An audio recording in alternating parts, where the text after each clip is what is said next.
Imagine you're going on a trip this weekend and now you have to pack your bag for the trip. What would you pack in your backpack? Things that you actually need for the trip or things that you don't need? Will you be carrying those things that you need or will you be carrying everything you own? Most of us try our best to carry as less weight as possible when we are going on a trip. But then, why don't we do the same in our relationships? Why do we carry so many unnecessary grudges, regrets, guilt, fear, etc. through life, relationships, or our career? You may see this emotional baggage reflected in someone's posture as if they are carrying around an unbearable weight.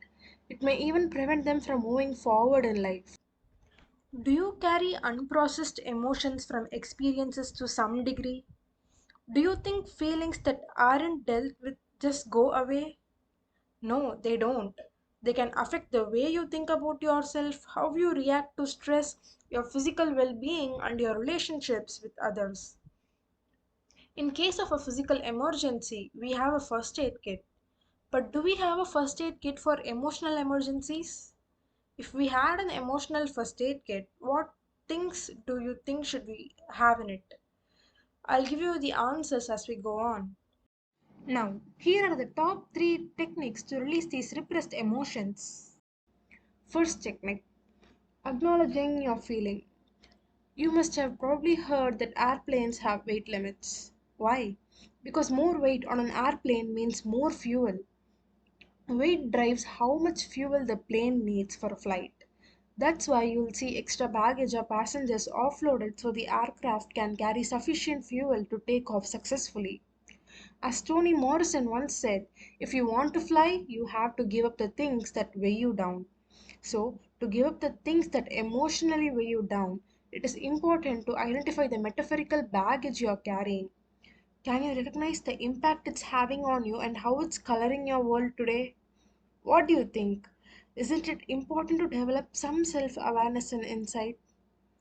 To realize the impact your past experiences have on your present, you can begin to question whether you are responding appropriately to current situations or carrying threads from your past into your present.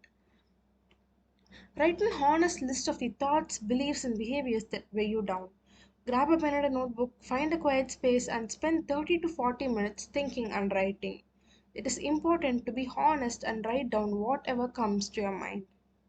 Second technique, think back to your childhood. A tree's true strength lies in its roots. Your past is always connected to your present by invisible threads. So, it is important to explore what parts of you may have been treated as bad or lesser when you were a child. Which emotions were you punished for having? Many children get told to get over their anger or sadness. As a result, those emotions get repressed. You grow up believing they are wrong and that you are bad for having them.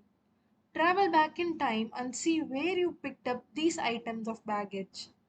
Do you fear intimacy because a partner cheated on you? Do you dread holidays because your parents drank too much? Acknowledge the painful memories but don't wallow in them. Try to embrace those emotions and have some compassion for yourself. Remember that it's tough to not feel accepted, especially by yourself.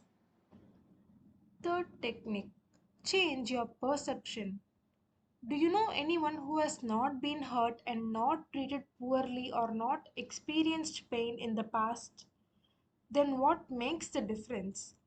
The difference lies in what you do with those experiences.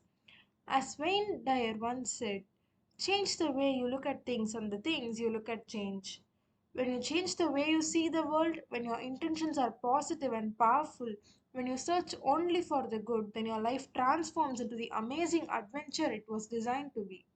Can you make the shift and try to change the way you look at those negative experiences instead of holding on to them?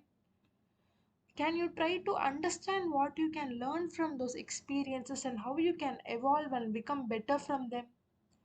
Forgive and forget, but remember the lesson, because then it can help you feel stronger, more empowered, and better in the long run, rather than viewing yourself as permanently damaged because of what happened to you in the past. Try to find at least one positive in each hurtful experience or situation. Look for the silver lining in your cloud. For example, your parents' criticism might have made you aware of the power of words and taught you the importance of speaking with kindness. But instead, we hold on to the criticism, remaining a victim for the rest of our lives. It's important to come out of this victim mindset. How do you think are you going to overcome this victim mindset? How to turn your emotional baggage into a powerhouse? Looking for the good in the past helps you reclaim your power. You are no longer a victim. You decide what you take from that experience. Once you begin to find out positive things, try to keep them tangible, maybe in the form of a collage, photo, or anything that reminds you of good times from the past. You must be able to look at them in case you are not emotionally feeling well. This must be part of your emotional first aid kit. Time is not exactly a healer, but it can have healing purposes.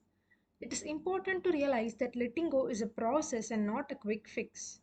Taking the time to heal is not a failure, it's actually the best gift you can give yourself. People with unresolved trauma tend to have their feet planted in two worlds, one in their past experiences and one in their current life. Can you recognize when you are responding to the current world through the lens of the past? Whenever you notice this pattern, bring yourself back into the present. Forgiving and letting go of things that are holding you back might sound hard, but it is actually easy if you just start with the first step. As the saying goes, a journey of 1,000 miles begins with a single step. So take the first step now before it becomes too late.